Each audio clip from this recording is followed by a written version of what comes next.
Et oui, on va parler dorure, une technique qui vise à rehausser les objets d'art en les recouvrant d'or. Nous avons rencontré pour vous, à La Rochelle, une spécialiste de la dorure sur bois depuis une vingtaine d'années. Elle maîtrise parfaitement cet art, la dorure à l'eau, la dorure à la miction.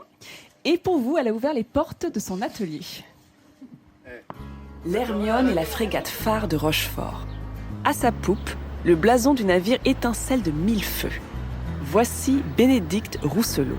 Le blason de l'Hermione est un des plus beaux chantiers de cette doreuse chevronnée. Elle le découvre pour la première fois dans toute sa splendeur. Je suis très très fière d'avoir eu la chance de participer à ce chantier.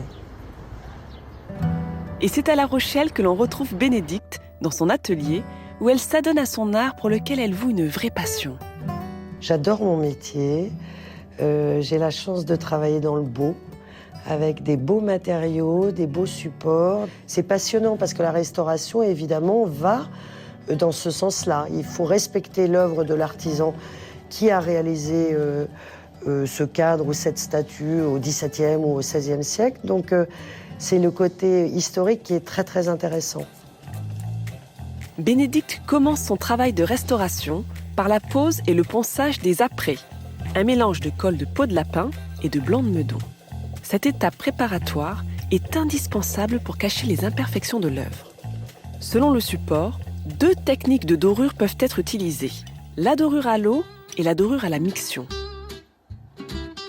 Pour préparer la dorure à l'eau, Bénédicte couche ce qu'on appelle l'assiette à dorer, un mélange d'argile teintée et de colle de peau de lapin qu'il faudra laisser sécher 3 heures. Et qu'en est-il des outils du doreur ? Eh bien, ils n'ont pas changé depuis la nuit des temps. Ça, c'est le coussin à dorer. Ça, c'est la palette à dorer. C'est ce qui va permettre de transporter l'or du coussin jusqu'au support qu'on veut dorer. Ça, c'est l'appuyeux. C'est-à-dire qu'une fois qu'on a posé l'or, on appuie l'or avec ce pinceau très doux. Et ça, c'est le couteau à dorer. C'est avec ce couteau qu'on va couper notre feuille d'or pour la mettre à la dimension de ce qu'on veut dorer. Bénédicte va ensuite lisser l'assiette avec un pinceau en poil de sanglier très dur. C'est fait pour égrener éventuellement les grains qu'il y aurait dans l'argile, dans l'assiette à dorer. La dorure peut commencer. Bénédicte prend son carnet d'or, un livret qui contient 25 feuilles d'or pures à 22 ou 23 carats, protégées par une feuille de papier de soie. En soufflant délicatement pour la décoller, la feuille d'or est entreposée dans le fond du coussin. Évidemment, l'or fait 0,1 micron d'épaisseur, donc je ne peux pas le toucher avec mes doigts, parce que je vais l'abîmer, le déchirer. Une fois la feuille prédécoupée, la doreuse se saisit du mouilleux pour humidifier la zone à dorer. L'eau va réactiver l'adhérence du support, qui pourra ainsi accueillir la feuille d'or. Préalablement, Bénédicte a graissé sa joue avec une huile. Et oui, vous ne rêvez pas, la joue de la doreuse fait partie intégrante du processus de restauration. Elle caresse ensuite sa joue huilée avec la palette pour y apposer un léger voile de gras. C'est ce qui lui permet de saisir délicatement la feuille d'or sans l'abîmer. La feuille est ensuite appliquée avec soin sur le support.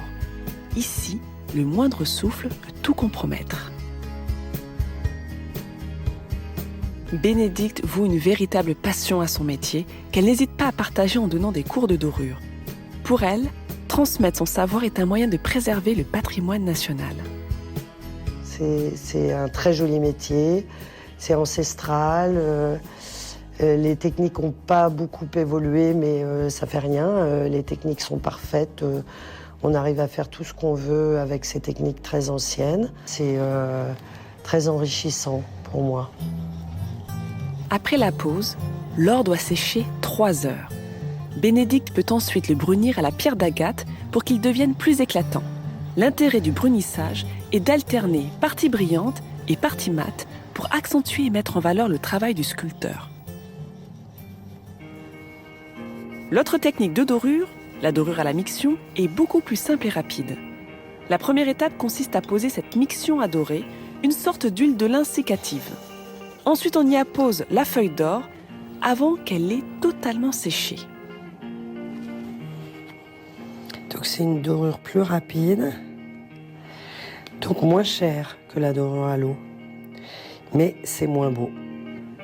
Une fois que l'ornement est entièrement recouvert, Bénédicte va appuyer l'or avec l'appuyeux, puis va lisser l'or avec un autre pinceau. Véritable balai de paillettes dorées, le résultat est éclatant. La feuille d'or est un matériau super. On peut faire beaucoup de choses avec. Et j'aime bien cette dualité entre la restauration, où je travaille sur des objets anciens, mais aussi la création, où je travaille avec des designers ou des artistes. Et de concert, on va embellir l'œuvre avec une feuille d'or. Dans la mythologie grecque, la légende raconte que Midas avait la faculté de transformer en or tout ce qu'il touchait. Grâce à son savoir-faire, Bénédicte en est probablement la version moderne. Et cette passionnée travaille pour les particuliers, pour les musées, les monuments historiques. Elle a même travaillé pour les palais dorés de la République, dont certains très prestigieux. Et parmi ces chantiers, vous l'avez vu en début de sujet, il y a l'Hermione, un bateau que tu connais bien, Laurent, et que tu aimes beaucoup. Adoré. Cette frégate mythique, qui permet en 1780 à Lafayette de rejoindre l'Amérique par l'Atlantique. Eh bien, elle a travaillé sur ce chantier. C'est le meilleur chemin. En 97, des passionnés ont décidé de répliquer ce bateau à l'identique. Et donc, pour dorer les armoiries et le blason de l'Hermione, elle a utilisé 250 feuilles d'or. Des feuilles d'or, c'était de l'or quasiment pur, 23,5 carats. Donc, je vous invite à aller sur notre Facebook Midi en France officiel si vous voulez avoir davantage de renseignements sur Bénédicte. Elle organise des stages, des formations pour ceux qui souhaiteraient apprendre la dorure à la feuille d'or, à la feuille d'argent ou encore à la feuille d'aluminium. C'est aussi l'occasion finalement de redonner de l'allure, de l'éclat à un vieux meuble, à un vieux cadre, à un bougeoir. Donc n'hésitez pas à Ferniaud. C'est une recommandation Midi en France. Écoute, en tous les cas, coup de chapeau, c'est un talent. Midi en France.